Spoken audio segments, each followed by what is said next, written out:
I think for me today, in listening to the other presentations, it really reinforced for me that we're all working on very much the same issues. So we all have good technologies that we know that work well, but we have some challenges around implementing them at scale, particularly in remote and rural areas. So for me, the take-home messages are lobby for that strategic support at a high level so that we can continue to work on some of these challenges, continue to share the experiences and the learning about what's working well, because that's incredibly important so that we don't keep reinventing the wheel. And keep trying, keep going, because all of these people here are incredibly inspirational and they're really paving the way for how we deliver services in the future. We're all trying slightly different ways of tackling some of the same issues. We're all using slightly different technologies, some of which work in one situation, some of which work in another.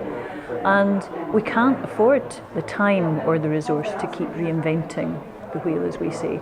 So experiences and conferences and events like these today are incredibly important in sharing that learning and making sure that people recognise the value of digital health and care.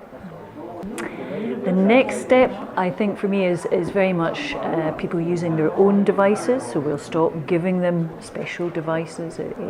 So we will be using that bring your own device to your health and care provider. So we'll be connecting and the ability to connect those devices back to our systems. And there's a lot of work for us to do in order for that to happen.